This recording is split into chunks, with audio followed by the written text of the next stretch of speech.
Otto, how fares the realm? The realm? Oh, she's just fine. As long as you look past the fat storms out mother crystals and her skies are a roiling cesspit. And Gav? He's with your uncle in the Free Cities, helping Mid with her project. Sent an owl their way the moment the winds turned foul. Still waiting on a reply, though. Do you have any good news?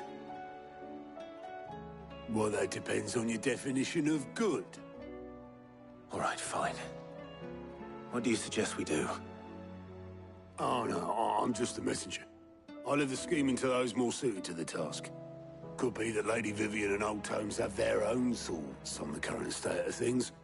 Could be that they don't. It certainly can't hurt to ask.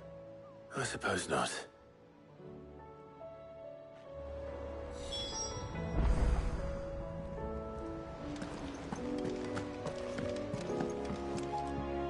How is it that every one of your little excursions presages some inexplicable catastrophe? Not that you are to blame for the Dominion's fate. No one could have predicted the actions of the Crown Prince. I'm sorry I couldn't save your home. My countrymen are stronger than you think. A few toppled clock towers won't break their spirits. They'll be back on their feet in no time. I hope so. Look at us. Bluer than a pair of bog crabs. Tempting though it may be, sulking will not help us find a solution to this mess. You believe there's one to be found? I don't know. But I am certain we're more likely to find it if we first examine the facts.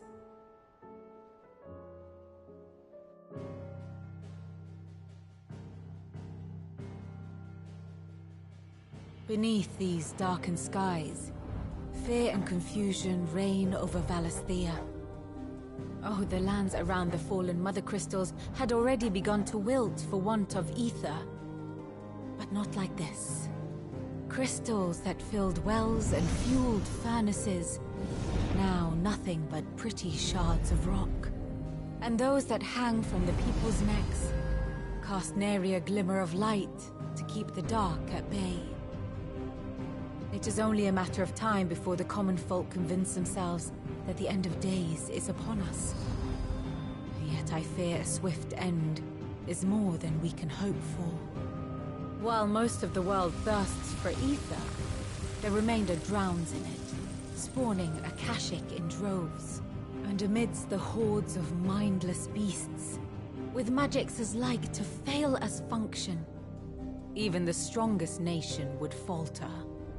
Rosaria and the Iron Kingdom teeter on the brink of collapse, while the tragedy in Twinside has all but paralyzed the Holy Empire. Dalmekia fares little better. Rumor has it the ministers fled the capital after the fall of Drake's Fang, leaving their beloved republic to crumble. Waloed, meanwhile, moves in earnest. The Einherjar has been sighted off-storm. The world, in short, is in chaos.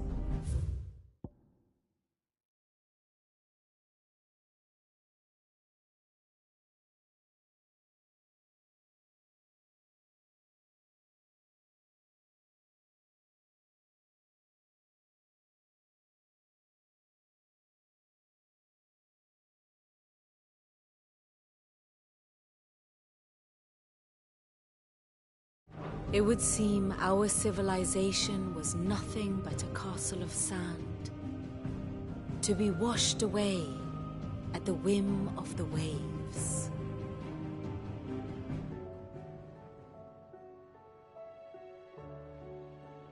A castle of sand. Not my best flourish, but it seemed fitting.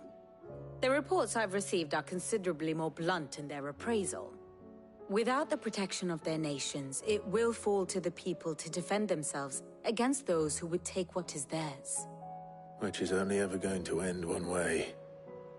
Defending a farmhouse against a band of chocobo thieves is one thing, but pitchforks and palisades will do little to stall an army's advance. Should the King of Waloed deign to invade, there would be none to stop him. None but us.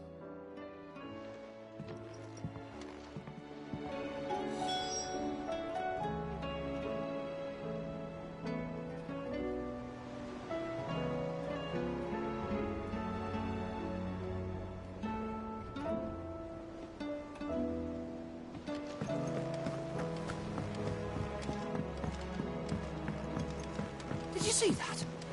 Tell me you saw that.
me guess.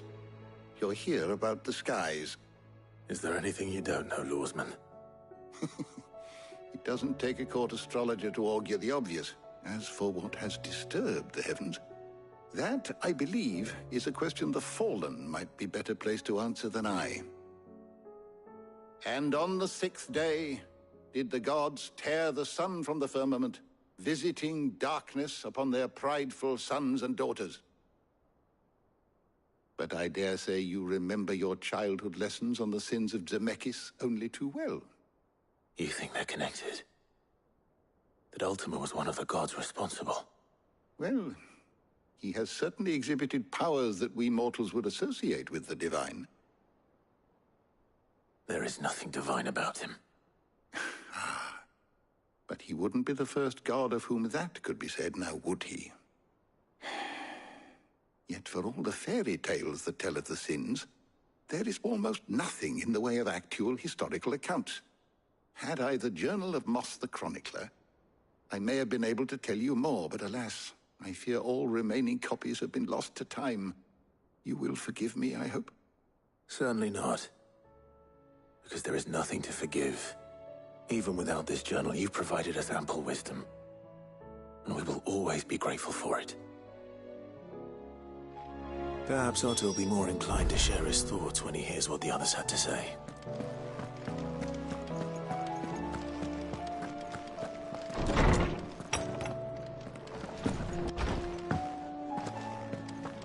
Seems the hideaway is lost. Oh, the moon. There's barely been a shipment in since the sky started boiling. A few more days without a visit and we'll have to start eating the blankets. Did you see that? Tell me you saw that.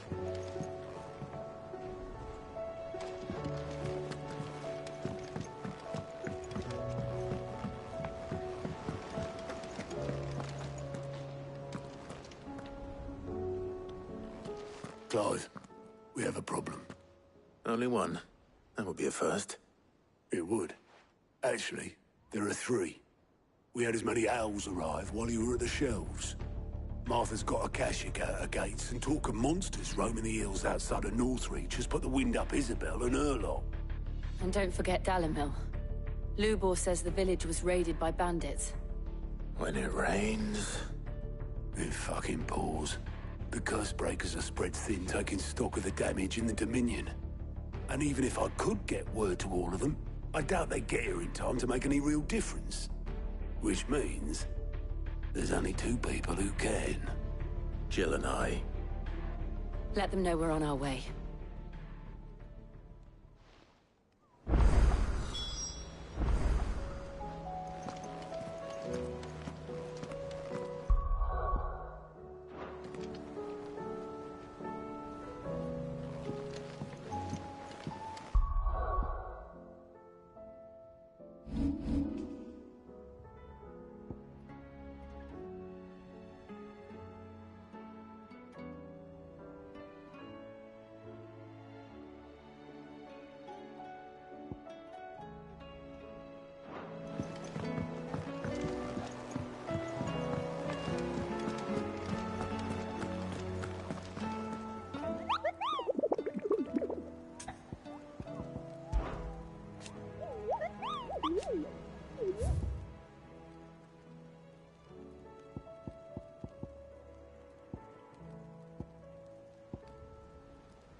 Akashic attacked us out of the blue. And there's no telling when they might be back. You best keep that sword handy, Sid. This man's gonna die if we don't get him to a healer. But all our beds are taken.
Martha, it's good to see you. And you, Clive. Jill? Otto said you'd been attacked by Akashic. What exactly happened here? Those skies are what happened. Not long after they fell dark, we had our first visit. There were hundreds of them. Tried to storm the hill. Only a handful made it up here, but that was more than enough. The rest are still down there now. And while we have a few willing fighters holding them back, they're sorely outnumbered.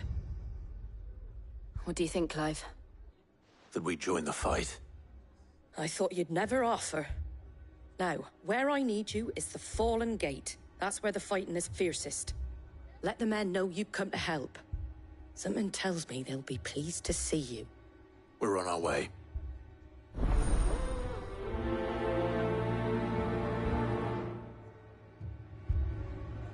Do you think there are as many as Martha says? More.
If they ain't clawing at the gates, they're climbing up the cliffs near the lift. We'll have to do what they do.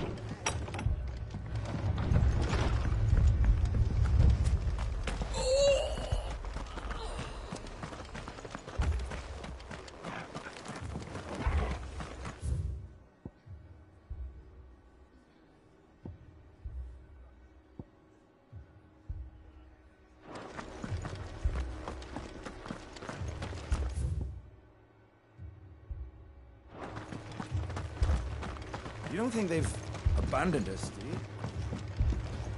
Not a chance.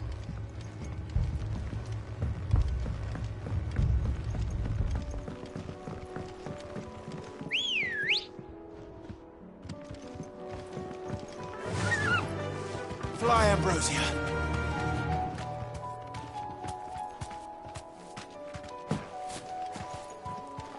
The barricades we've set up around the town won't hold the Akashic back for long. Might buy us a few moments to say our last. Let's go.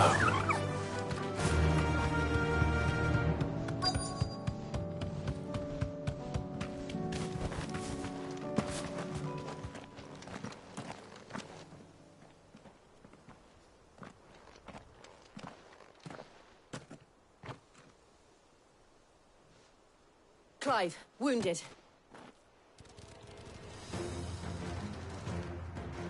We deal with the Akashic first.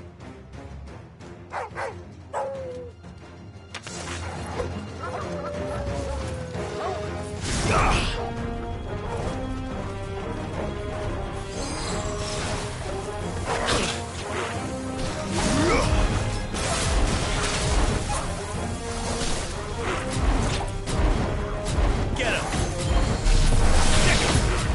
Over here! Get him!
These men don't have the look of hired swords.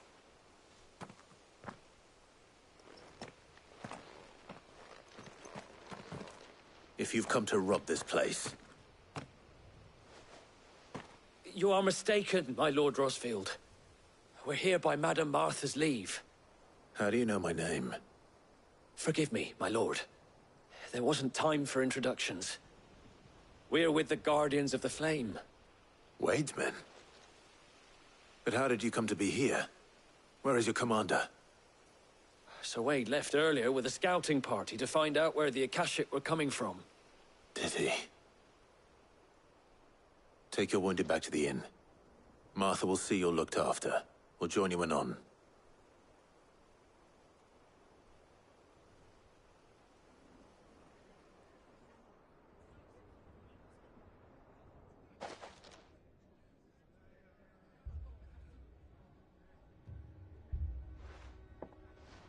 And to think you took them for thieves. A fine reward for holding off the horde, that is. When did Wade and his men arrive? Not long after Rosalith fell. The Guardians asked me to shelter some of them that had lost their homes. They were making ready to leave just as the skies turned, and we agreed it was best we stuck together. Martha! Trouble! The scouting party's almost at the lift, but they got a pack of Akashic snapping at their heels! And they got wounded with them! They're not gonna make it! Damn it all. We'll worry about them, Martha. You look after everyone here. If any can still fight, send them to the lift. I will. You two be safe now. Looked like the Guardians were going as quick as they could, but without precision.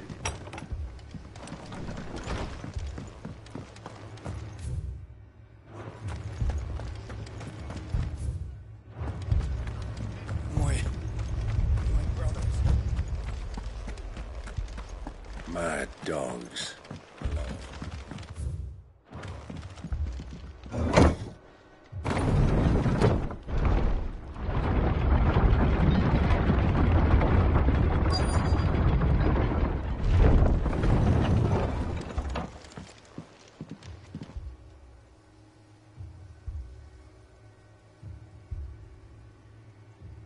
Squire, I need you to get those who can still walk up the lift to Martha's.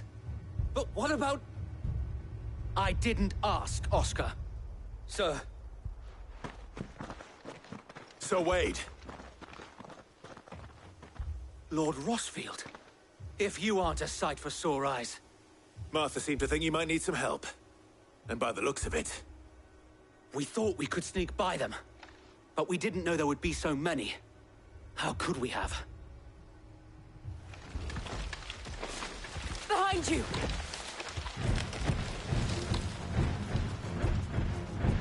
Damn it! We need to get the injured to safety. Do you think we can hold them off? We can certainly try. Are you with us, Sir Wade? Always. Then let's do our duty.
Is anyone hurt? I don't think so. And yet again, you've pulled me from the flames. It's just a pity I keep walking into them. You've never been one to shy away from danger, Sir Wade. Like any shield worthy of the name. I see you're all in one piece. Martha! Is something wrong? The lookout saw smoke coming from down Eastpool way. Too thick to be a hearth. A second horde. Feel like finishing the job? Always. Jill and I will make for Eastpool. You'll need to move the injured without us. Don't you worry about them. The moment my men are safe, I'll follow. Good luck.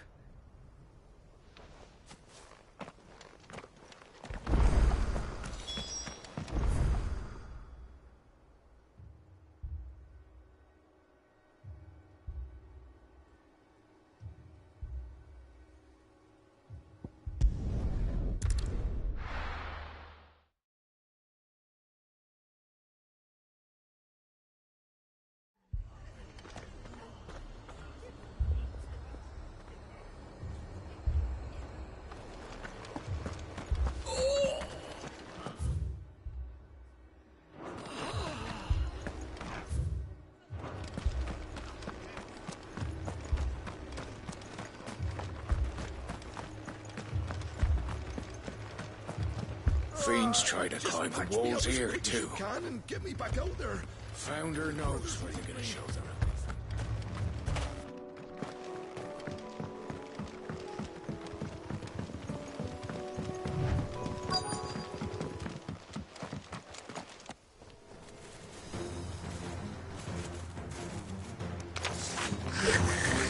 They're headed for the rest.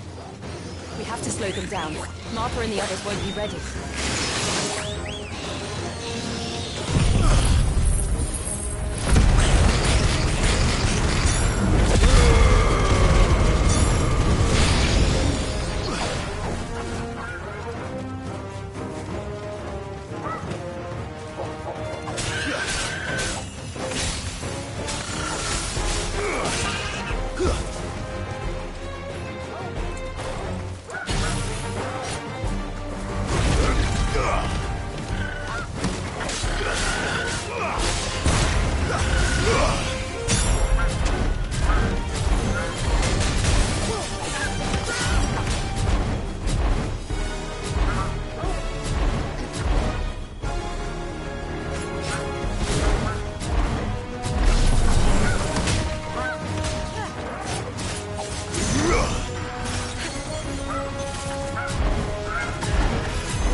Something's coming. Apologies, my lord. Did I miss anything? Only the first round, Sir Wade. Shall we?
Do you see any more?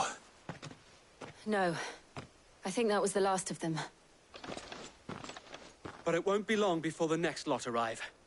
Then we make for Martha's while we can.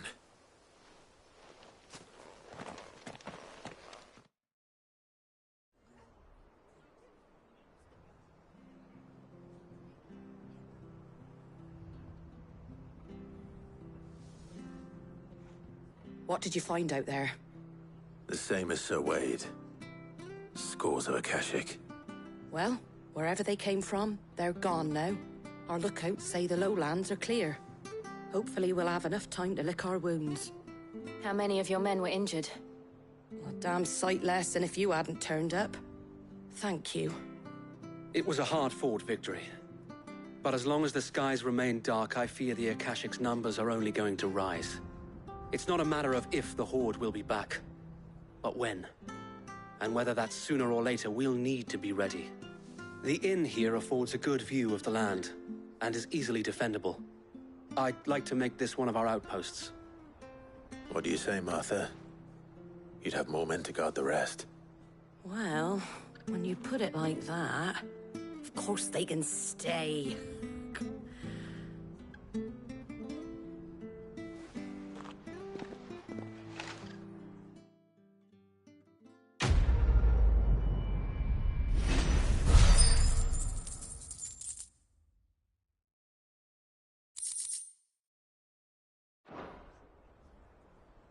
My lord, there's someone I'd like you to meet. Oscar, over here.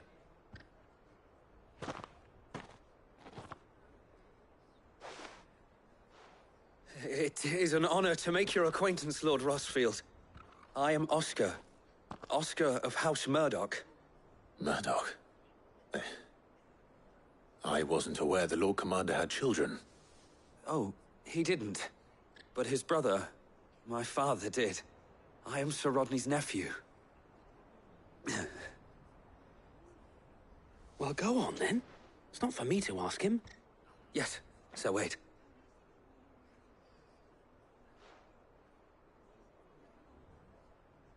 If it please you, my Lord Marquis, might you take me as your squire? I would learn the duties of a shield from the finest. I'm sorry to disappoint you, Oscar. But I'm a shield no longer. Nor was I ever the finest. And spending time in the company of an outlaw hardly seems a fitting education for one aspiring to take his oaths. My Aunt Hannah once told me that a man is not defined by his title, but what he does in its name. You have accomplished much since taking on the mantle of Cid, winning no little honor in so doing. And I would sooner serve under an honorable outlaw than an unworthy shield. Not that Sir Wade and the other Guardians are... I mean to say that, they're... It's all right. We know what you mean. There is only so much the boy can learn from me, my lord. But a squire... Would that really be so bad? You were a squire once. And I'm certain Sir Rodney would approve.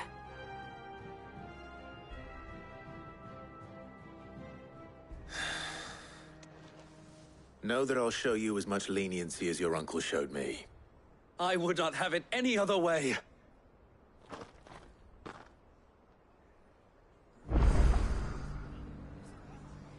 I will not let you down, Lord Rossfield. You, or my uncle. We shall be staying here for the time being, and not just for the ale. I'll have one of my men escort Oscar to Benimir once he's said his farewells. We of the Guardians of the Flame have pledged our swords, our very lives, to the defense of this fair town. Ain't that something?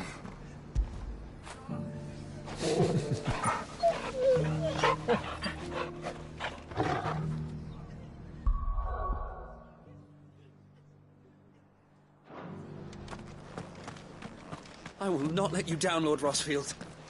You...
This isn't at all foreboding.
Thank the Finder. So Sid rides to the rescue once more. We're in your debt. Well, deeper in your debt. And some of your numbers served as shields, did they? Well, they did Rosaria proud today. No more than you and your blood axe. You're a devil with a blade and no mistake. Glad you're on our side.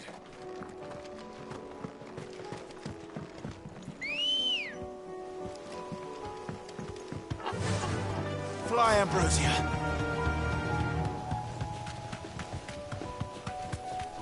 Company.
Yeah!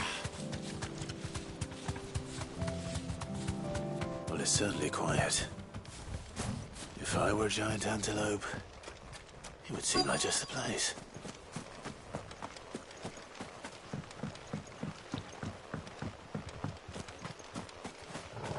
I doubt we'll find one bigger than that.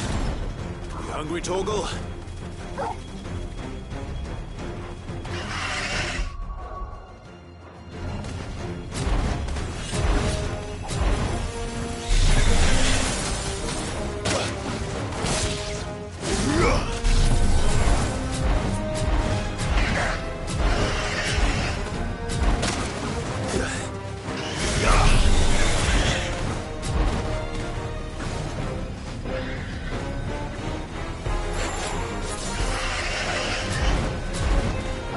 This one.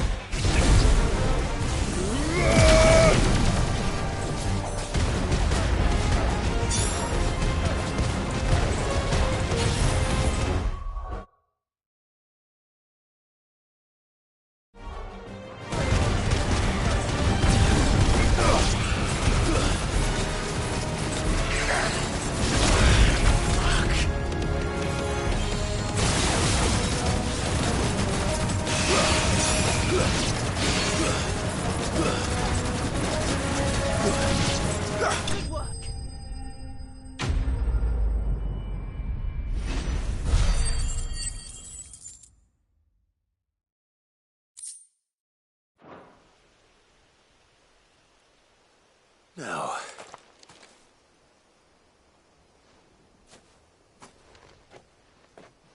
will it be enough, I wonder?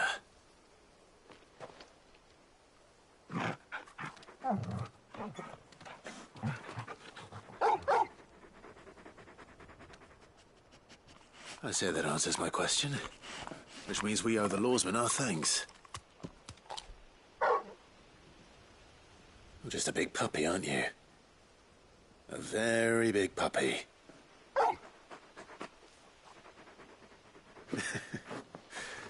You do know you can take that with you, Torgal. Lady Karen will be relieved to hear you've got your appetite back. Come on, boy.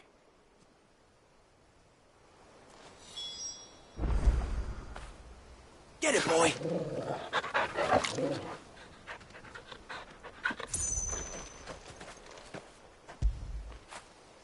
Now feel good, boy.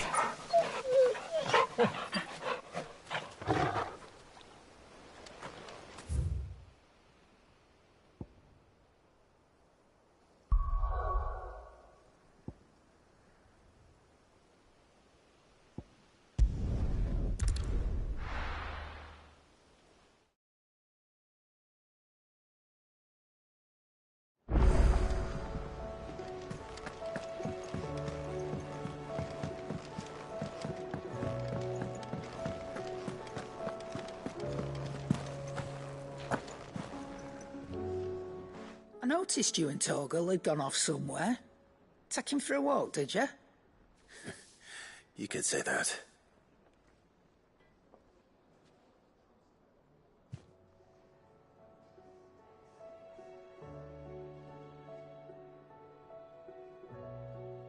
So, Molly's leftovers weren't good enough, eh? That'll teach me for treating you like you're still a pup. All right, no need to shout.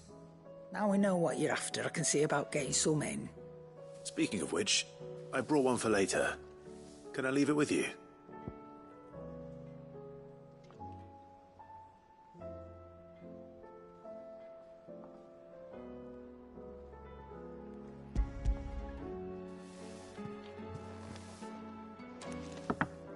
You can, eh? I'm nice like that. In return, you can thank Tomes for me. The bloody know-it-all. I was just on my way to see him.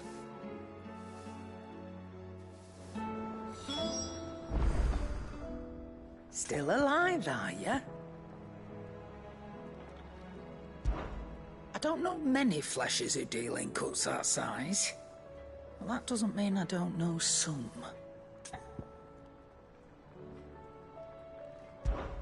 Coin purse weighing you down?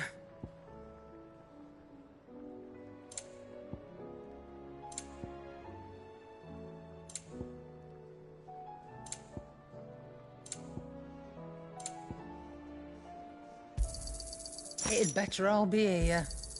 You're rubbing me blind, you know. You'll not find a better price than that.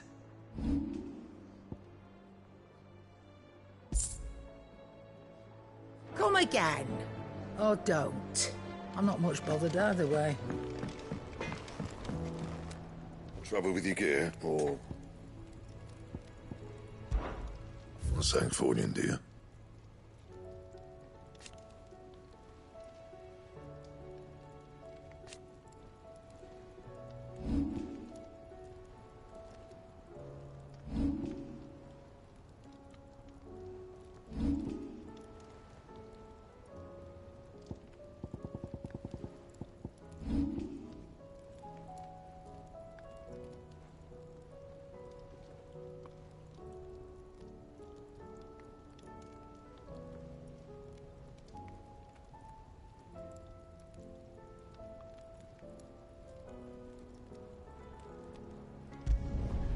Should last you a good while.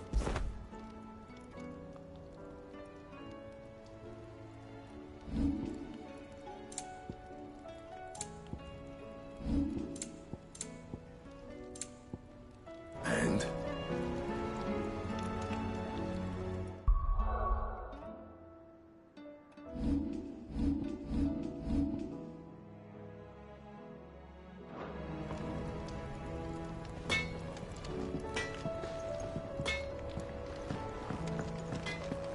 Did you see the pair that got hauled into tires?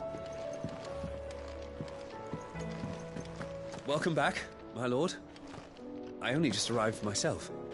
No one seemed to know where I should go, so I thought I'd guard your chambers until instructed otherwise. Welcome back, my lord. I only just arrived myself. No one seemed to know where I should go.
Seems the hideaway is lost its...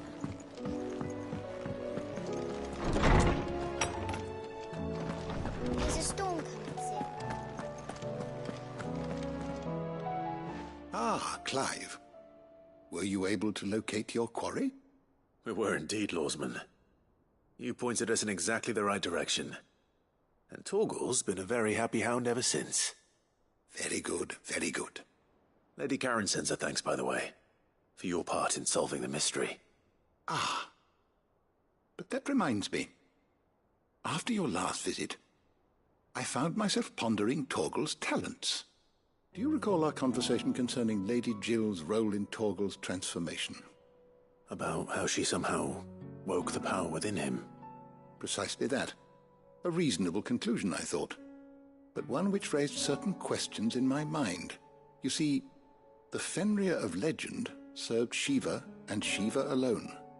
And while the powers attributed to him are certainly impressive, the records imply they are somewhat different in nature to those you described Torgal as having used. What are you suggesting? That Torgal may be the beneficiary of more than one icon's power. Consider that in addition to Lady Jill, he has served as a loyal companion to you, your brother, and even the late Cid. In short, the icons hitherto near at hand, or should I say at paw, have been diverse and plenty, and that number has only grown as the realm's dominance have fallen to your sword. One can but speculate as to how all of this has affected Torgal. He has seemed more fierce of late. And if I am not mistaken, he will grow fiercer still. We are fortunate indeed to be able to count him amongst our allies and not our adversaries. Oh, he's more than an ally. He's a friend.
I don't want to see any more of our friends hurt.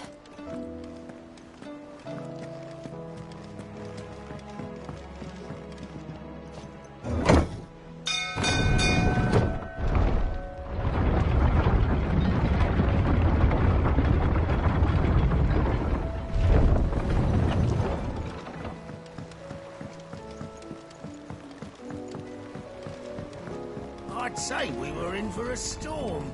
The lake seems to think otherwise.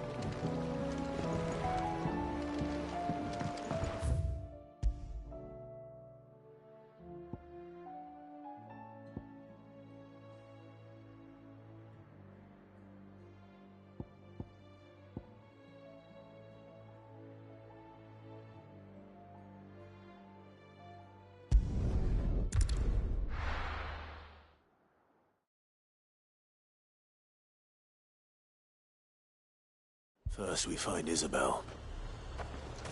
Heard a bloke saying he saw ghosts on the far side of the wall. Can I interest you in some plates of mace, or perhaps a race or two of ginger? I've been willing to trade if you've got no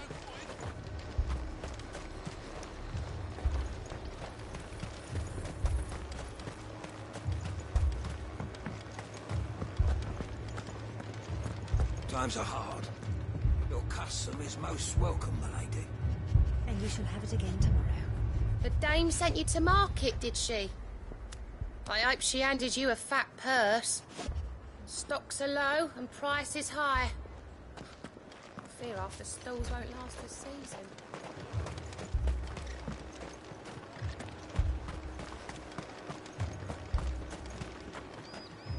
Do you see that?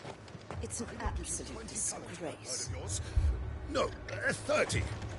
I told you to fuck off. She's not for sale.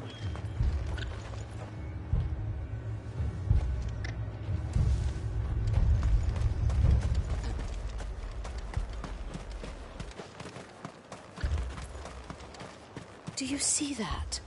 It's an absolute disgrace.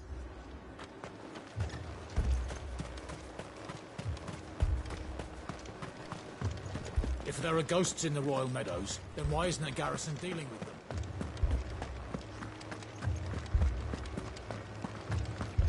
4 left for more on the captain's orders. Only 2 came back. God has helped us. I can't do it. I can't fight those things. But you can. You must. For me.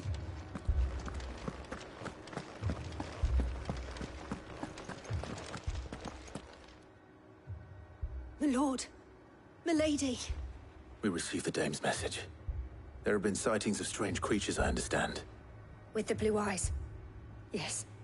Like a Kashik, but different. They've taken so many. I've lost count. Akashic, but different. Ultimus thralls. And what of your mistress? Is she here? Oh, no. She went to the garrison to ask what they were planning on doing about all this. Then we'll look for her there.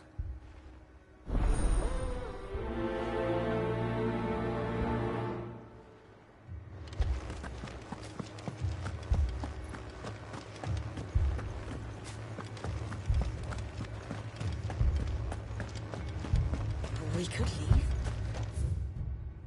But where would we go?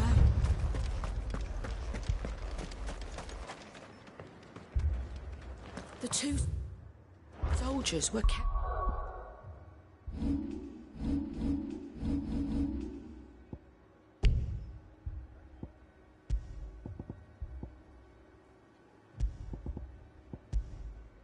In another.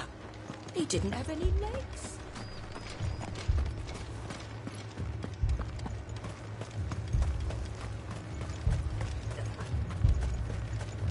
Madame, please! Half the garrison's been slaughtered by those things. We lost the captain this very morning. We've tried requesting reinforcements, but there's been no word from the capital or the Dominion in days! What more would you have us do? I would have you do your duty. Those at the Vale look to me for protection. And protect them I shall. Because they are my charges, and that is my duty. In case you have forgotten, the people of this town are your charges. But more than that, they are your people. Your sisters, your brothers, your lovers. So you have a choice. Lay down your sword and watch as they are slaughtered, or take it up and do what is right. She speaks the truth, you know. This here, it's all we have. It's all that's left. What we have left is our lives! Do you really want us to lose them as well? Not if we don't have to. Look, there's a cask under the captain's bunk. Let's talk about this over a drink, eh? I'm listening. I'll have a word with them.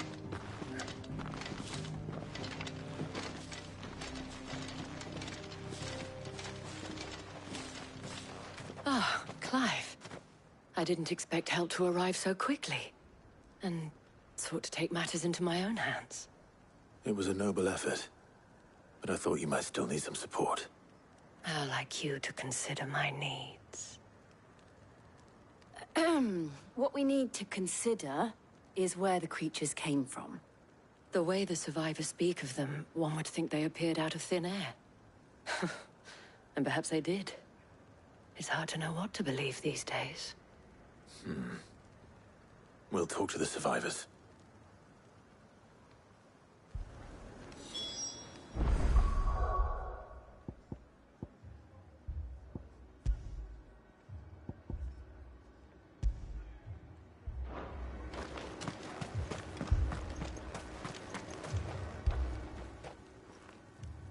You're a pikeman, yes?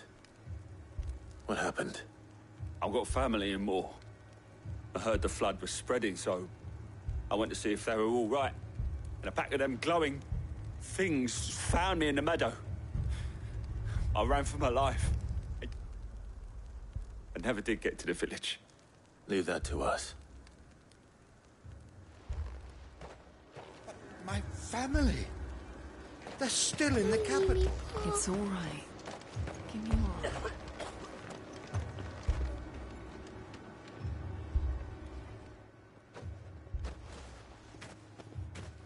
Did you see the creatures that attacked you?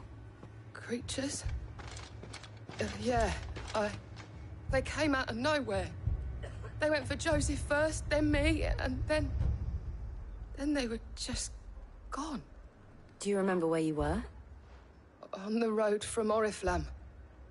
We just passed Moor when... Where's my Joseph? It's all right. Just rest now. At least we have an idea of where the thralls might be now. We should head for more. I thought everything would be all right once we left the capital.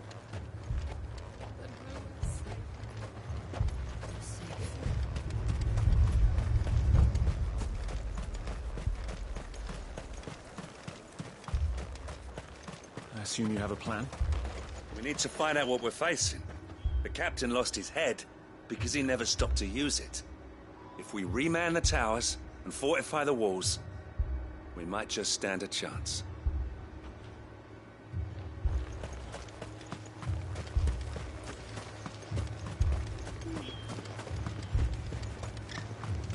It was all they could do to escape. They just left the bodies there in the flood. Ready, go? Faster!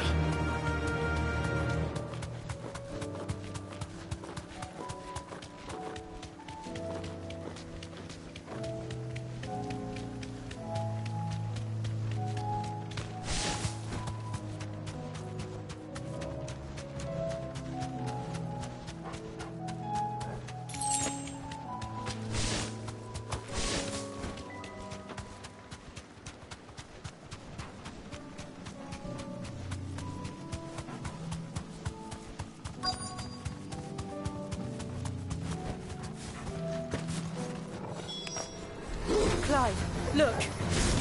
I see them. With me!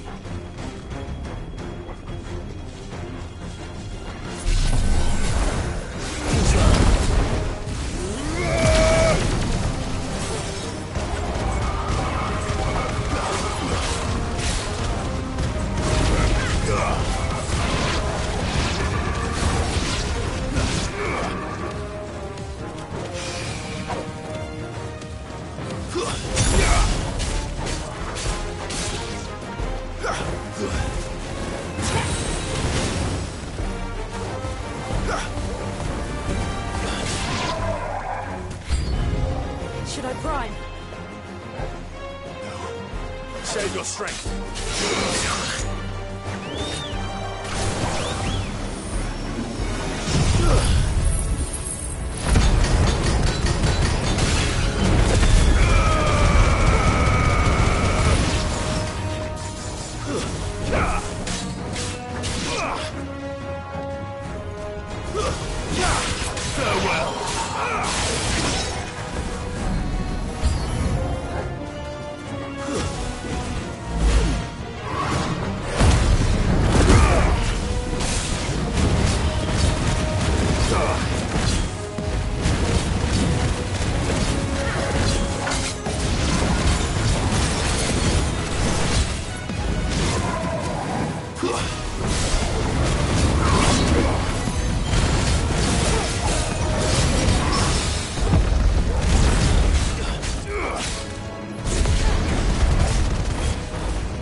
Do you think there are more?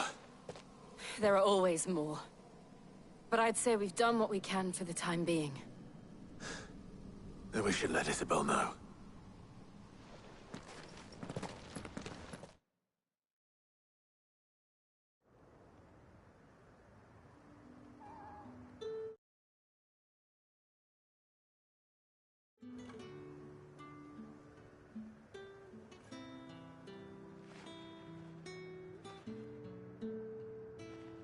You have the town's thanks. Don't thank us yet. There will be more. Many more. And you'll need to be ready for them. Oh, we shall. Isn't that right, Captain? Yes, milady. The garrison will be ready. Philippe here has convinced most of the men to remain at their posts. For now, at least. Hearing that the Dane would look kindly on any man who committed himself to the task certainly didn't hurt. It's not the most selfless of motives, I'll admit. But whatever it takes, eh? Now me, I never needed convincing. I became a soldier to protect the people I love. And the people I love include the ones standing before me. Handsome and chivalrous. Now, if you don't mind, I have sentries to post. Milady.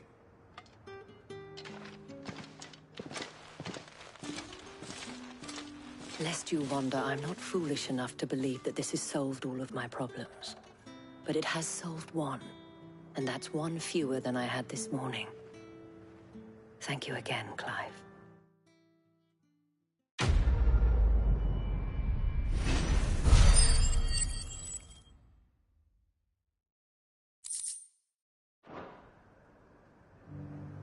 Philippe will make a good captain. He reminds me a little of you, Clive, but without all the mocks and mows. Philippe will make a good captain.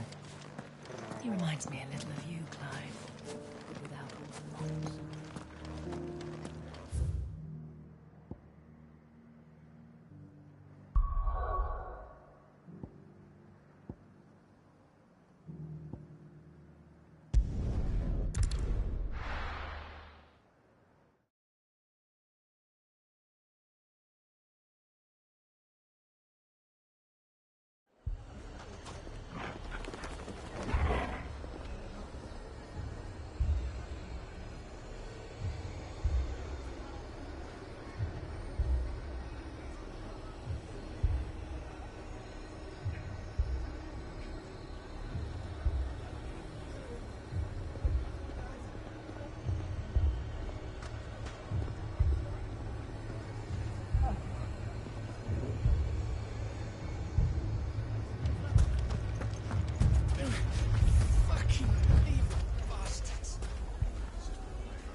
Poor bastard. Couldn't run because of the weight of his load. Still, better a branded than one of us.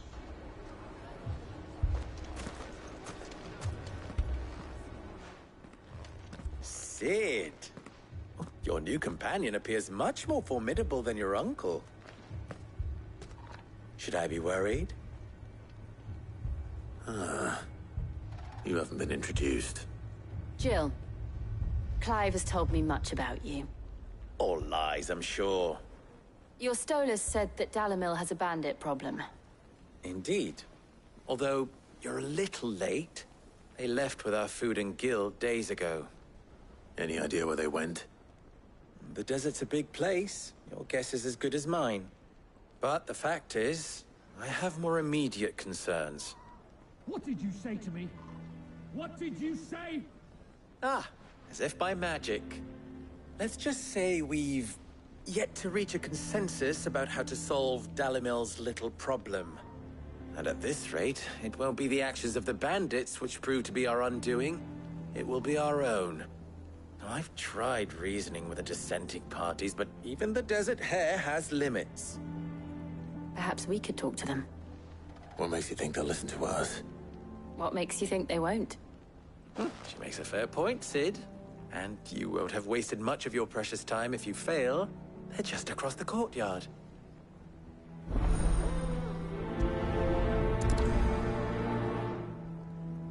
Suppose we just follow the shouting.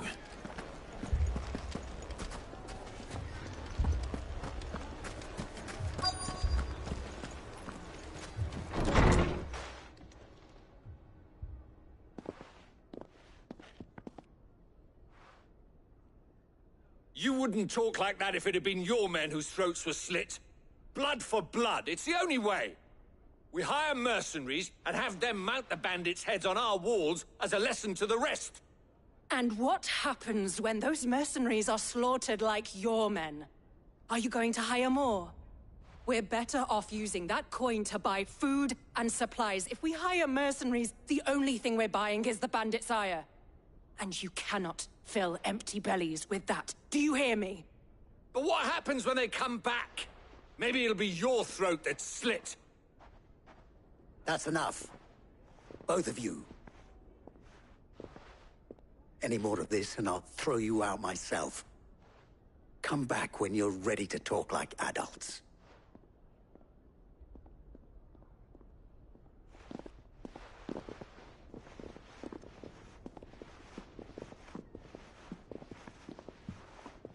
Victor.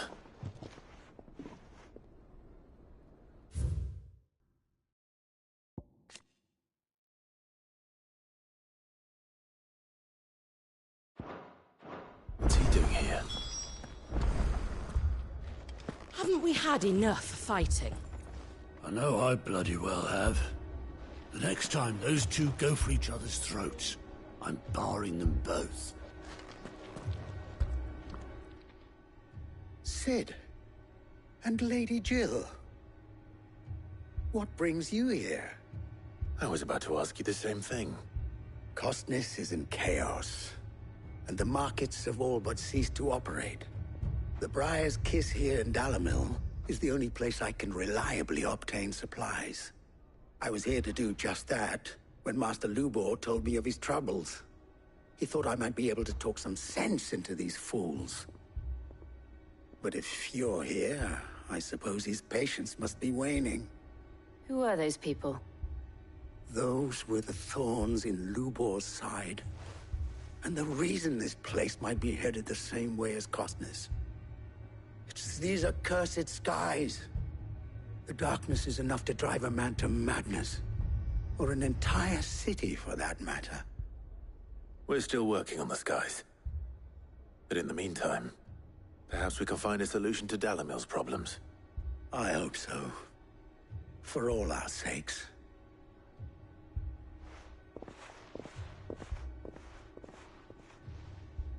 People take notice of wealthy men. Shouldn't be too hard to track down Karen's collector.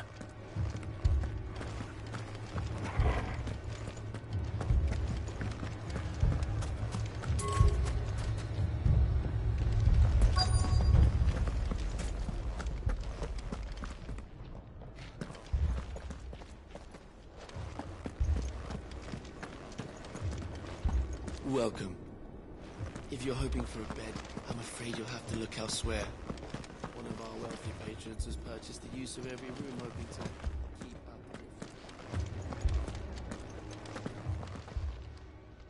My reputation will be ruined! Ruined! Calm yourself, Lord Ignac, I beg of you, before you do yourself a mischief. Pardon the intrusion, but... Out! Get out! I paid for these rooms so I wouldn't be disturbed. Leave me be! Please, allow me to apologize. His lordship is going through a difficult time, and he's never been fond of guests arriving unannounced. Radim! Get rid of the filthy oaf this instant! Very good, Lord Ignac. Would you mind stepping outside for a moment?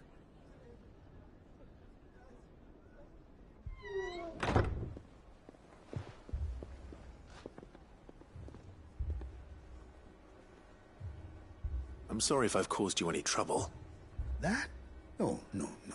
That's just how his lordship is. Though the morning's events have left him somewhat fractious. He has been dispossessed of his luggage, you see. The thieves also made away with a considerable amount of coin. Coin the innkeeper will soon be keen to collect.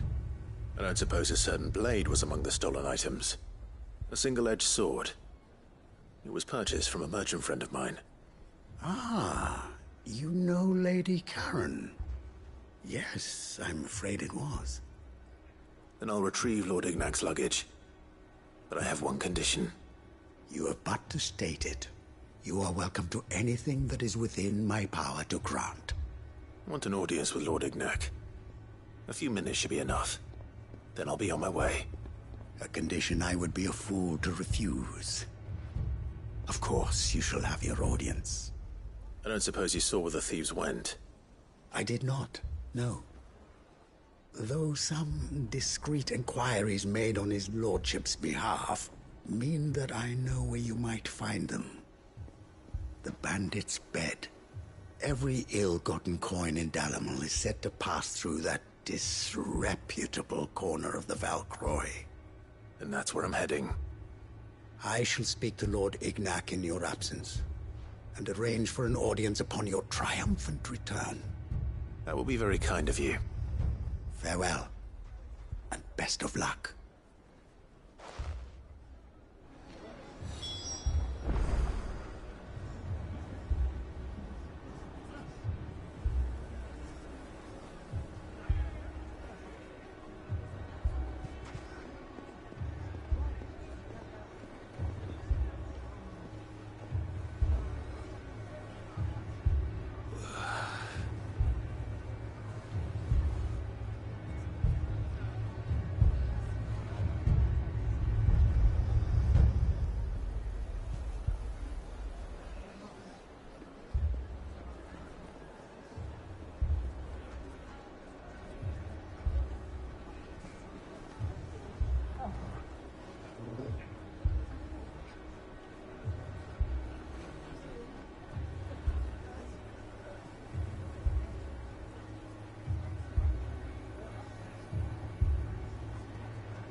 It's a wonder the Republic tolerates the existence of the Bandit's Bed.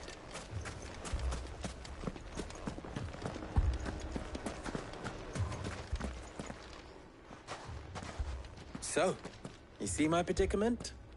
What I saw was a room full of people who were angry and afraid. And with good reason by the sound of it. But if left to smolder, that anger and fear could set the entire town alight. My thoughts exactly. What to do? Both sides wish to protect their homes and livelihoods, if only they could agree on how. But as long as they are divided, we are vulnerable. And if there's one thing bandits like, it's an easy target. What would Sid the Outlaw suggest? Well, if it were my namesake, he'd let them choose for themselves, and be on hand to pick up the pieces when it all went wrong. That sounds like a recipe for disaster. A recipe for disaster is precisely what it is. But perhaps that realization would be enough to make them question the ingredients. While it's plain neither Conrad nor Natalie will countenance the other's proposal, it may still be possible to make them doubt their own. Before presenting them with a third option. And that would be? To pool our resources and save the city ourselves. Why fight each other? When all that fear and anger can be directed at the bandits. It appears we have a plan of action. Victor, pay Conrad a visit. See if you can't convince him of his folly. I'll speak with Natalie. As you wish. Your faces are not well known in this town. That may prove useful. Don't worry, Victor and I will do most of the talking. You need only play along. Play along? What he means to say is yes.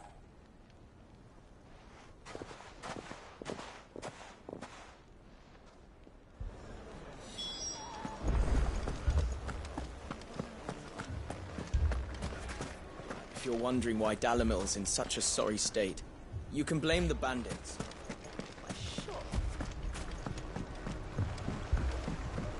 If I had my pickaxe, I would... Don't get yourself worked up. I mean, it may still be possible to buy something, and we may yet be allowed to keep it. Yes, All this after the last cell saws we paid for proved themselves such reliable souls. You'd have us throw good gill after bad. All this after the last cell saws we paid for proved themselves such reliable souls. Never poke a hornet's nest, they say. Conrad's going to get us all killed. Ah, here he is now. Natalie, allow me to introduce Lord Underhill of Randalar's prestigious League of Merchants. Lord Underhill. At your service. Underhill? I was just telling the good lady of our conversation, my lord, and how you were lamenting the state of the capital's stores. Lubor says that not only are the granaries almost empty, but that war and the Blight mean this season's harvest won't be enough to fill them for winter. Indeed, certainly that is the case. The nobles in the capital are buying up the city's stocks of barley and wine, driving the prices higher than most commoners can afford. It is only a matter of time before the peasants revolt. It is worse than I thought. If what Lord Underhill says is true, I fear we have little hope of supplementing our stores, meager though they regrettably are. And while I applaud your endeavors to dissuade our more bellicose citizens from seeking vengeance, I sense Conrad is not wrong in his assessment of the bandits' likely return. Which means that now, more than ever, we will need to secure what little we still have. Food, weapons, herbs, everything. If our humble town is to endure not only this hardship, but those that are certain to follow, we must stand united. All right. If it will help to protect my home, I'll do it.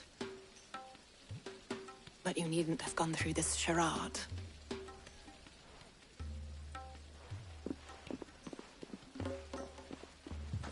Thank you, Clive. Your performance was nothing if not workmanlike.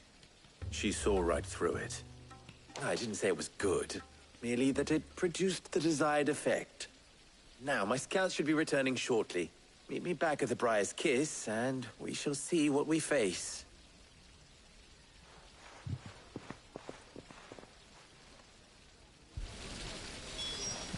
It appears I have no choice but to do what little I can to defend. There's truly no chance for us to restock our supplies. I would not see any unnecessary blood spilled. That's it then. We should have to do this the hard way.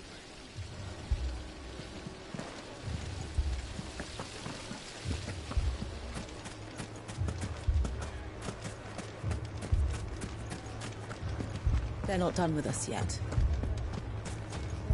Fuck! How the hell did they find it? No one knew where I was keeping that kill.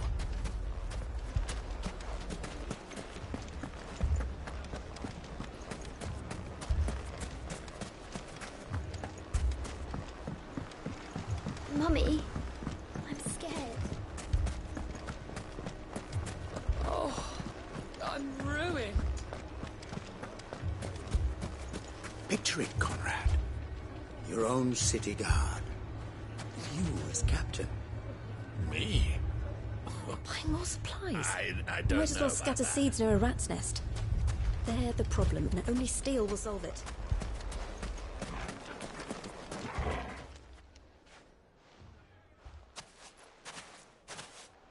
Ah, here she is. The Lady of the Spear herself.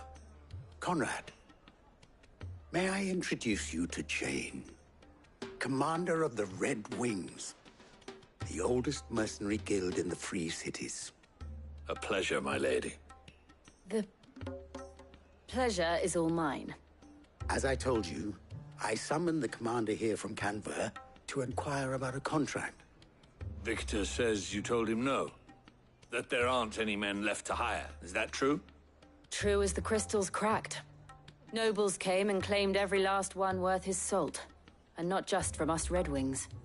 You know of the 7 high houses. There must be 2 swords assigned each one. Granted, we have a few boys left. If it's boys you're looking for.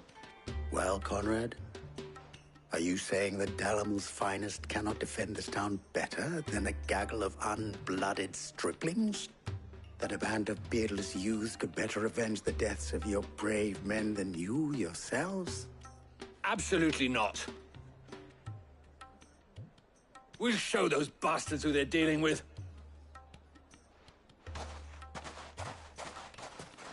I can't believe that actually worked. Conrad's not what you called the brightest candle in the crypt. And there's a reason why I had you do the talking and not Sid. Well played, my lady.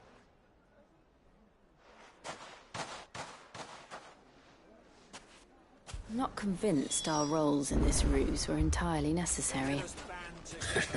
I don't know. Conrad seemed quite taken with you.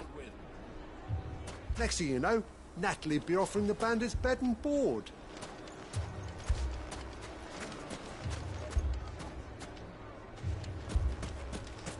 I wonder if Conrad has the right of it. We always called on sellswords and the men of the Rock to guard our gates before. We don't have enough blades to arm everyone, nor enough physicers to heal the injured.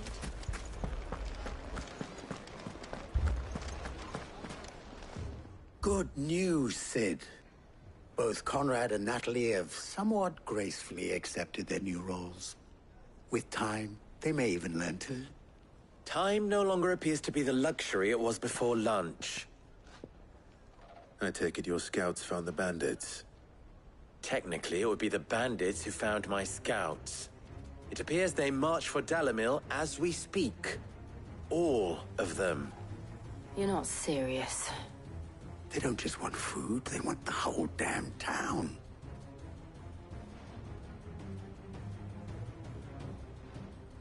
I have a favor to ask. I'm told the bandits march in 2 groups, one from the south and one from the desert, in a move doubtless intended to stretch our already gossamer-thin defenses. Very well. Jill and I will meet those from the desert. But what of the rest? The rest, my friend, the city shall fight. Together. The stakes, I concede, are high. But if this does not unite Dalimil, nothing will. That is a lot of faith to put into those who had their hands around each other's throats but a moment ago. Then it will be for us to see that their hands are kept occupied. And I do mean us. I thought you might say that. We'll hold them off for as long as we can. And we will do the same.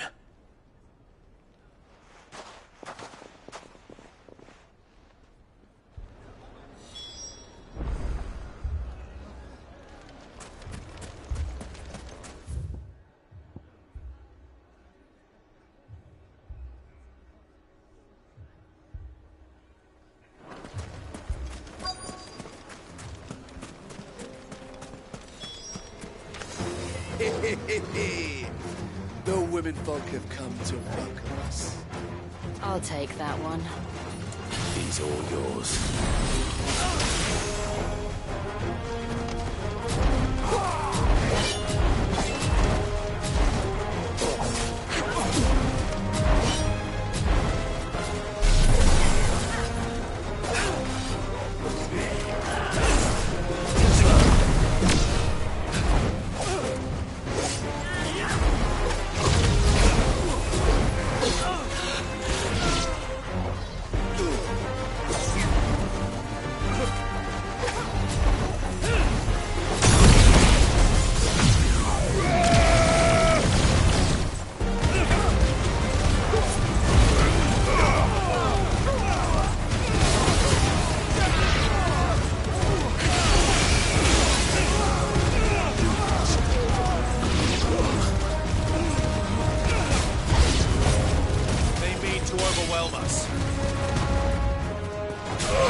The townspeople.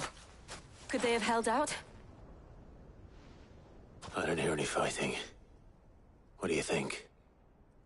That we should hurry.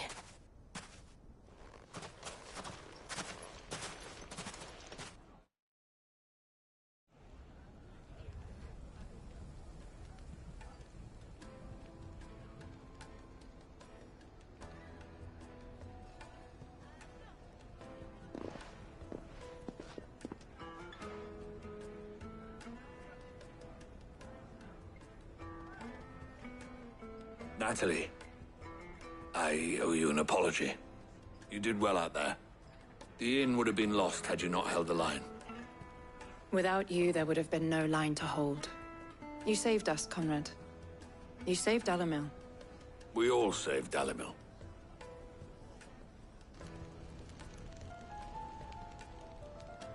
Conrad seems to have had a change of heart. I'd say they both have. I take it from your presence that our visitors from the desert won't be joining us either. Pity. The plan worked, Sid. Granted, it only took an army of bloodthirsty bandits at our gate. Calm now, Victor. Why quibble over the details? We are united, and that is all that matters. As for you, Sid, you fight considerably better than you act. I'll take that as a compliment.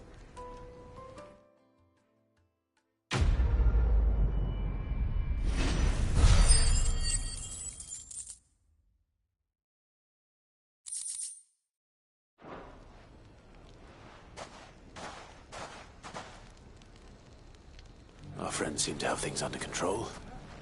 For now, at least. Let's go and put Otto's mind at rest. Sword like that. In a desert full of ne'er-do-wells, a woman has to learn to look after herself. It has long been my habit to keep a watchful eye on the comings and goings around Dalimil. You fought very bravely. We would have been lost without you. Knowing that you would have all been there to pick us up if we fell, gave us more than the courage we needed.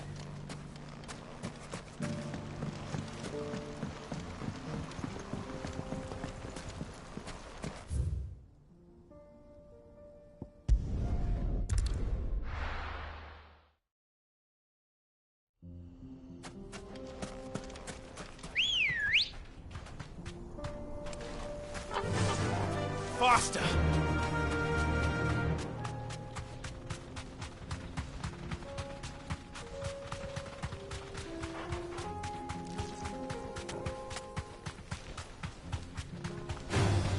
Time to fight.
We've got company! Come on, lads, let's tear the bastard's head off!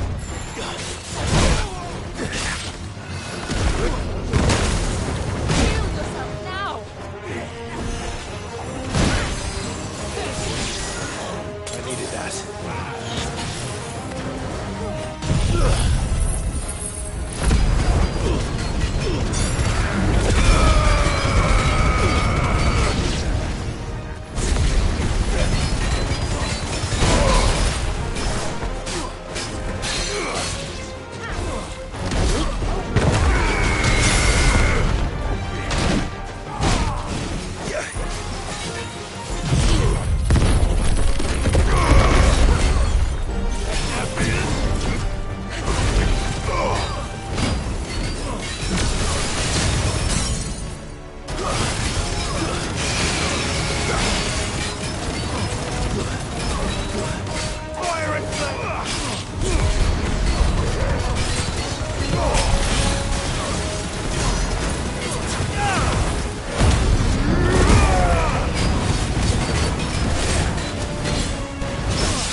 This must be Ignac's luggage.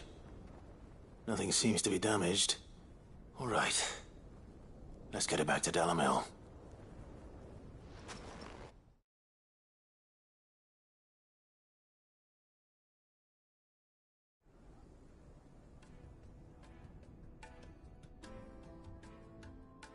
I hear I have you to thank for the return of my effects. What shall I call you, my good man? Wyvern. Glad to make your acquaintance. A formidable name indeed. Well, Wyvern, I appear to be in your debt. Redeem here tells me you wished for an audience. Is that all? A few moments of your time should suffice, yes. You're a peculiar fellow, Wyvern. All right, speak. Master Wyvern was wondering if you could tell him about a certain single-edged sword you recently acquired. Oh, a true work of art, that one. Karen drove me hard on the price, but I would have sold her Radim here to get my hands on that sword. It was made in the Outer Isles, far beyond the Twins, and is used exclusively by the practitioners of a unique school of swordsmanship. They believe no combat should ever exceed a single strike, and hone their blades to such perfection that none ever does. Each sword is made for that one perfect stroke, and for that stroke only. They crack upon a second blow. There's a brutal sort of beauty to it, really. But how do they hone such an edge? Fine question. Why, they use a whetstone, of course. Whetstones, rather. A whole array of them, ranging from the coarse to the fine. 10,000 licks with the sharpening stone, then 10,000 more. But it is the final stone which lends the blade its legendary sharpness. A mineral quite foreign to this great realm of ours. And that is the key. The secret ingredient. Wyvern, it occurs to me that my little lecture is hardly equal to services rendered.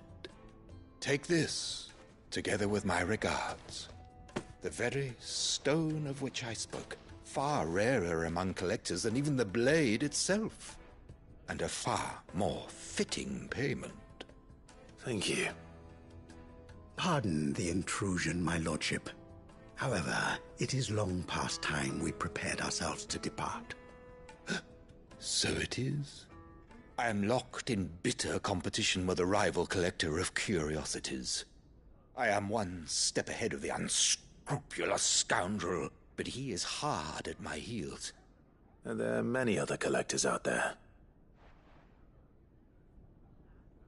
Too many to count, but only one do I consider my nemesis. Lord Byron Rosfield. And is a perennial thorn in my side. I can imagine. Farewell, Wyvern. May our paths cross again. Radim, we mustn't dawdle.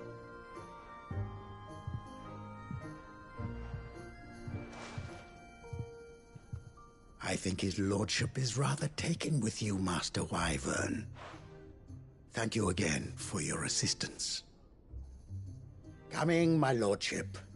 I'll be right there.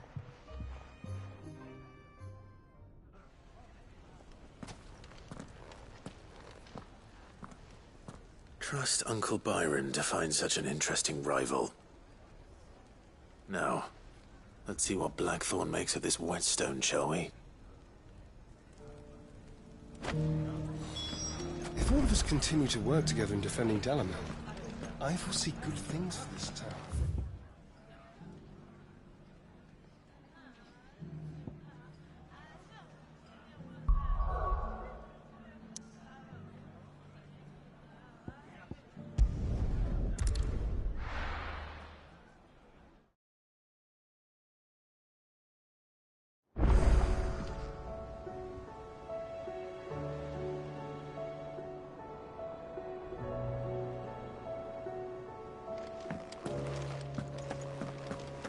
I'd be happy to tell Otto everything that happened. But I know he appreciates it when you spare him the time. A youth claiming kindred with your old commander arrived earlier this morning. Well-spoken he was. And handsome, too. More than a few of the girls and boys have taken an interest, if you get my meaning.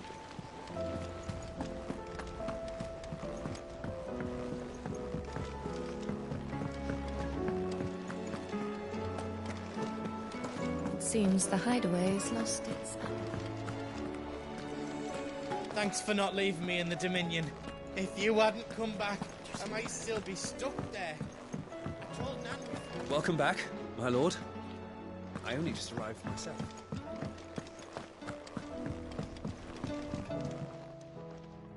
Sorry for the wait, but hopefully you'll agree it was worth it. You learned something about that sword, then? I did better than that.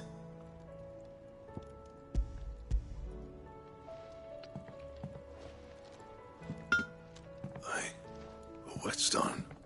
Yes. But not one you'll find anywhere in Valisthea.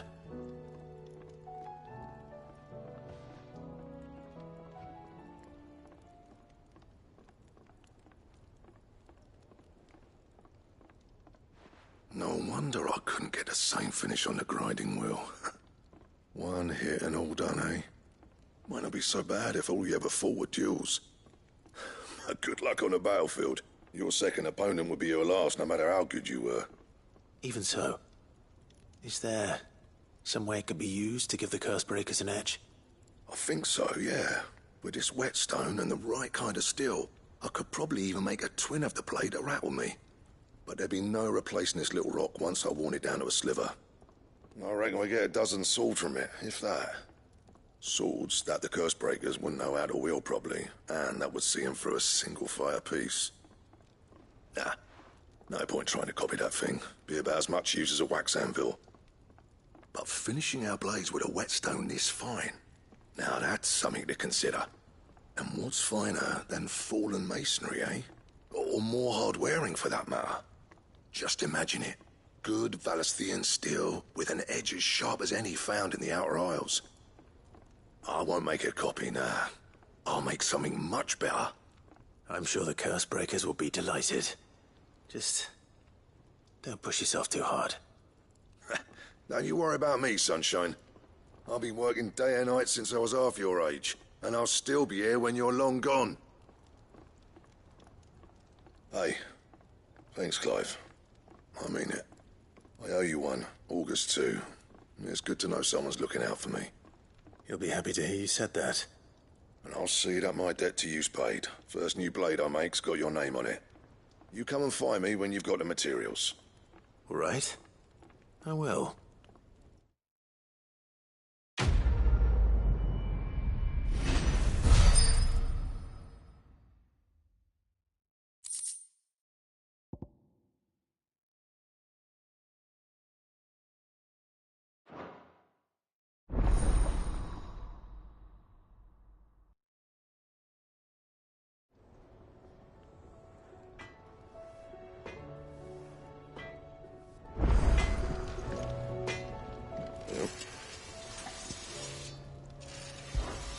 What do you want?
So what do I owe the honor? Fretting about us, guys. Unless, that is, you do what you need to do, Clive.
Did you see that? Tell me you saw that.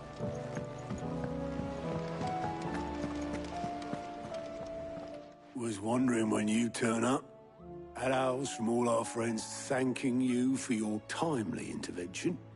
How is it you always manage to arrive at just the right moment? Luck, I suppose. Any word on the rest of the realm? Let's see. Storm's still crying out for mother crystals. The nations are still in chaos. And the skies are still the color of a kick in the kidneys 2 days on. So... Right. Clive, we knew this was going to happen. Well, not the bleeding skies part, but you take my point. Now's not the time to second-guess yourself. Now's the time to visit the infirmary. Taya says your brother's awake. Thank you, Otto.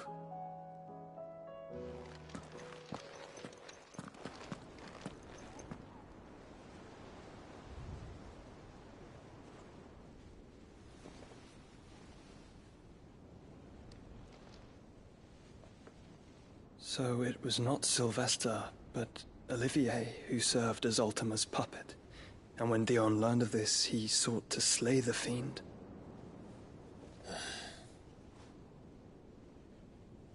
Only for his father to take the spear that would have freed him. Enough to drive a man to madness. Small wonder he hasn't stirred. I would be afraid to wake. Had I but reached out to him sooner, warned him of the threat Ultima posed. But now, both an empire and her prince lie broken. Joshua, what do you know of Ultima?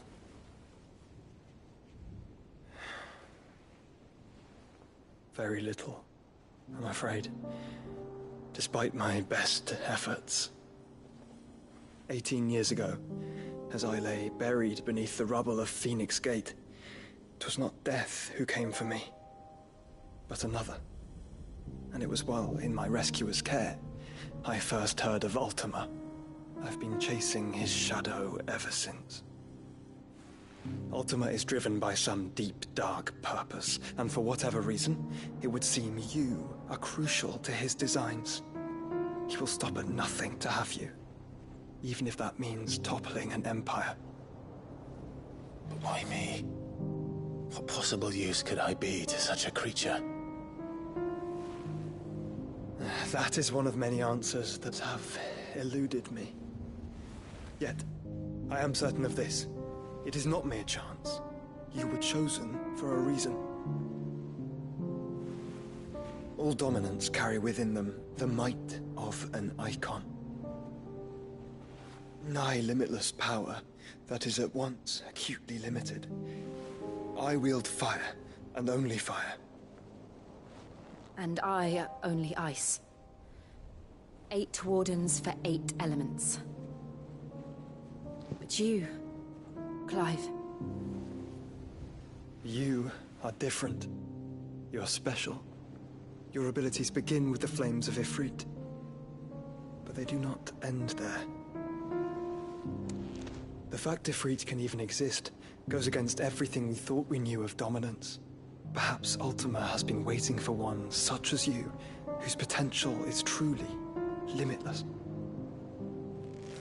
I've encountered that thing several times now. If it or he, as you say, needs me, why hasn't he claimed me as he did the boy? Were I to hazard a guess, I'd say the two of you are somehow incompatible. His mind not properly attuned to your body. His mind? Mind, awareness, spirit, call it what you wish. But I believe Ultima to be an embodiment of the concept. This is why I struggle and fail to contain him here inside me. I'm sorry. Inside you? With every setting sun, I feel my strength wane. And though the Phoenix's flames mend the prison I have made for Ultima, they do so at a cost. We must find a means to bring an end to him before I meet my own. What were you thinking?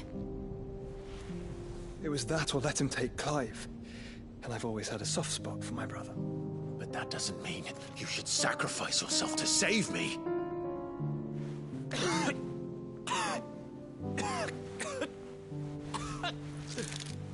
Joshua. Clive, it's Gav.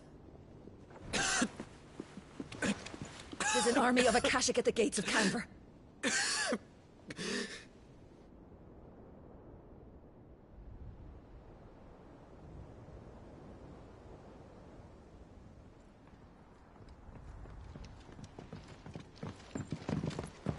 Well, what's the short of it? I thought Tyre told you. The capital of the Free Cities is under siege by an army of monstrosities. The City Guard are doing their best to stem the tide, but numbers ain't on their side. What of Lord Byron and Mid? Were they able to escape? No, but they're all right for now. They're hiding with Gav at midship. We have to get them out of there. And we shall. Otto, prepare a Stolas. Tell Gav to stay exactly where he is. Understood. Vivian, what's the swiftest route to the Free Cities? That sounds like a question for the map. Look here. This road, through Tabor, should provide the least trouble. Good. What a coincidence. Tabor is exactly where I'm bound. Joshua, bed is where you should be bound. You don't think I told him the exact same thing? Were Tyre not such a talented healer, I would surely have been inclined to agree. But, thanks to her ministrations, I feel I may safely rejoin my attendant, who was to wait for me in Tabor if we became separated. All right, we travel together. Clive. If he stays close to me, he'll be fine. Thank you, brother. I'll look after him.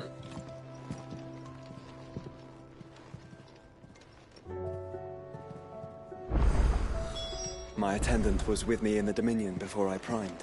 She would have watched the battle unfold and witnessed its outcome. I trust you'll be waiting for me in Tabor, where I can finally introduce you. You know how I feel about this, but your brother's stubbornness knows no bounds. I'm starting to think it runs in the family.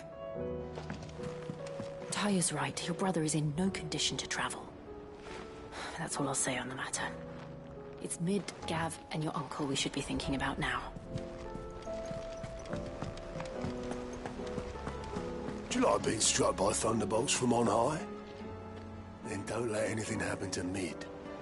Yeah? Ah, I wasn't expecting you back so soon. It's not true. We've lost so much already. Is everything we've received and everything promised?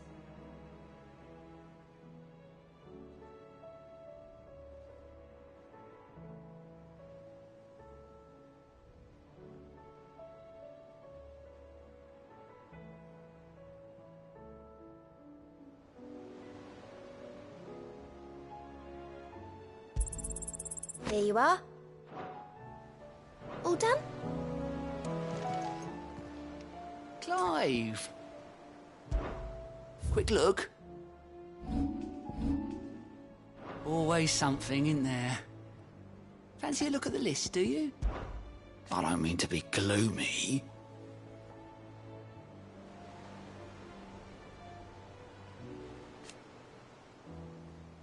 They need all the help they can get. You off then?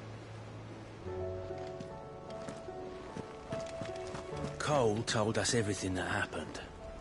It's a bit of a worry that both the Republican and Imperial armies are in disarray. But it was good to hear. We sent Cursebreakers to Martha's Rest, Dalimil, and Northreach. Hopefully they can help maintain the peace. Or at least the semblance of it.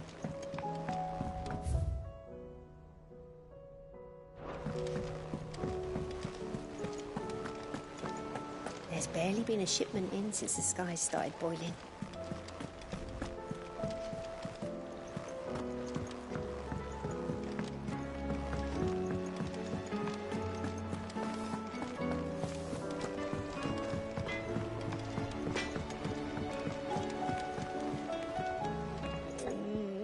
What am I gonna do? Is everything all right, Goots? You seem more discomposed than usual. Oh, I don't know what that means, but I'm in a bit of a muddle. Oh, I think Nan might be in trouble, and she's... It's all right. You can tell me. There was a trader came by. One of our usuals, like... Said he'd heard some rotten rumours about her down Dalimil Way. Folk are saying she's been selling to bandits and cutthroats and that. I mean, she's fond of a chance to make a coin or two, aye, but she'd never do business with baddies. Especially not the kind who go hurting people who haven't done out. I wanted to ask her about it myself, but I'm scared she'll give us a tongue lashing. She'd never give your tongue a lashing, though, would she? Don't worry. I'll speak to her. Oh, thanks, Clive. You'll let me know what she says. Of course. I'm sure it's all just a misunderstanding.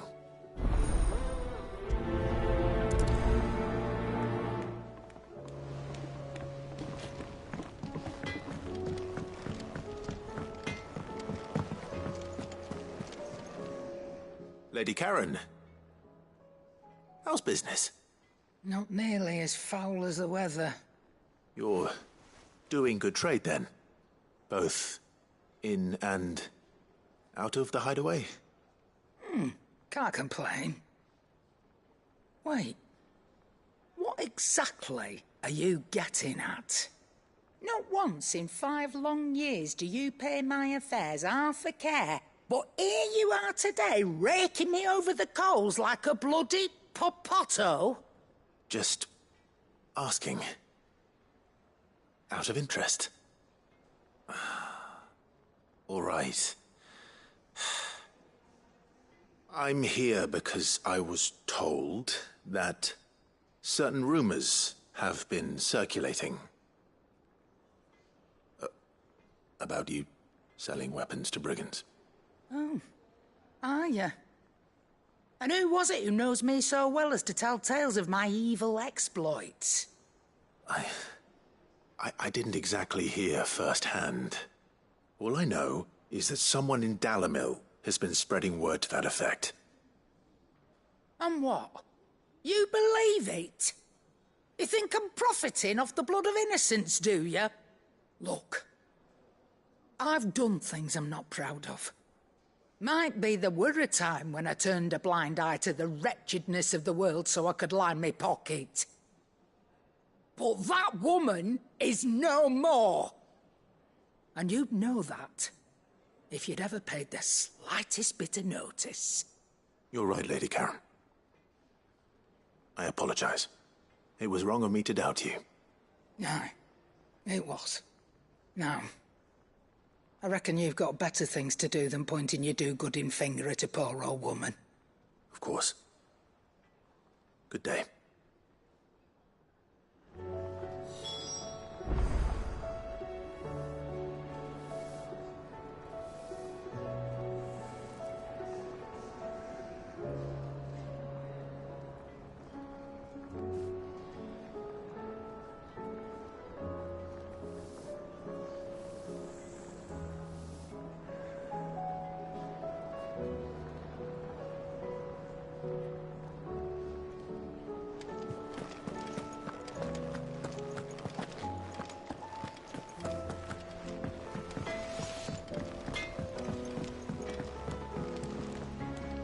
I spoke with Lady Karen.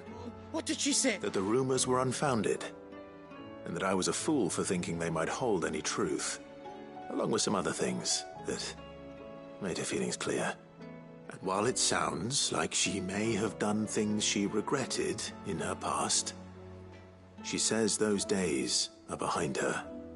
Oh, well, that's good. I knew Nan wasn't caught up in how bad. But why would people say she was? What did she ever do to them? It's not right. No, it's not. But people do things for all sorts of reasons. Perhaps we'll never know. Well, I'm going to find out. That trader, he said they were all talking about her in Dalimil. So that's where I'm going. I'll find someone who'll tell me, you'll see. Are you sure that's wise? Whoever's spreading these rumors means Karen ill. Oh, right. But that's why you'll be coming with me, isn't it, Clive? I suppose it is.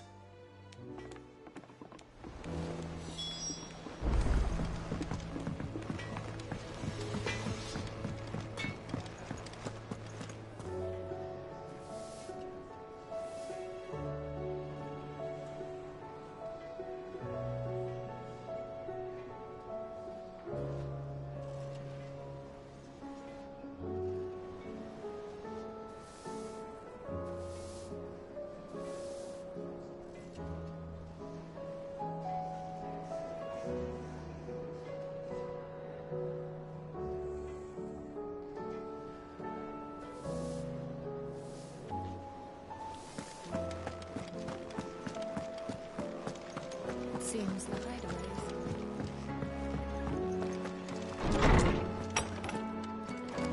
Is a storm coming, Sid? Will there be thunder? Sid, perhaps you can help me solve a mystery. I can certainly try. Who's gone missing this time? It's not who, but what. Mid's scales, the ones she made for her workshop. I borrowed them to teach the little ones about weight, and shortly after the lesson, well, they vanished. My first thought was that they'd taken them off somewhere to play, but when I asked, they swore they had nothing to do with their having disappeared. Which almost certainly means they had everything to do with it. Perhaps a visit from Sid will jog their memories. I think it just might. Thank you. I don't like to imagine that my pupils would lie to me. But if they have, I'll have no choice but to discipline them accordingly. They were in the atrium when I last saw them. As always.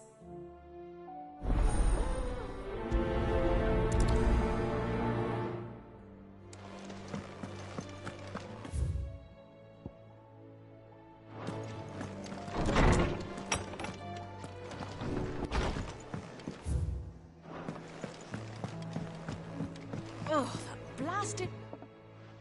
Here, you put me in this situation, Clive. You can bloody well get me out of it. I need a hand with a recipe. Are you sure it's me you're looking for? I'm not much of a cook. I'm all the cook will be needing, thank you very much. What I want from you is a little of your time, right? Oh, and perhaps your sword. You remember Ivan's stew, right? Well, despite the look of the thing, and that awful stench, people wolf it down. So I thought I'd try making one of these supposed masterpieces myself. Had a peek at the book and gave it a go, but, well... It wasn't as straightforward as you'd hoped? Yvonne had the same problem. Yeah, but this is my blooming kitchen, and I will not be outdone. So if you don't want to be seen as playing favourites, I suggest you lend me a hand. I've never been one to play favourites, Molly.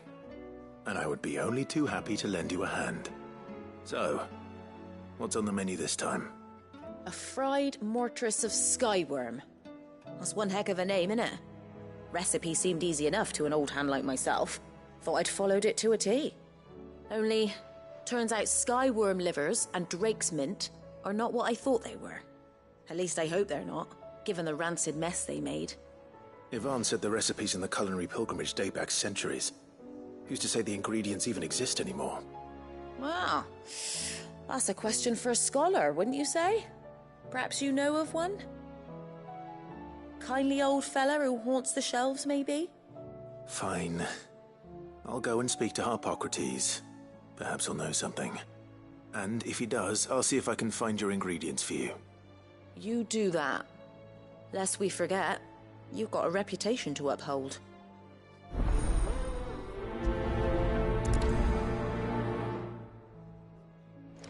Seems the hideaway's lost its... Did you see the pair that got hauled into time?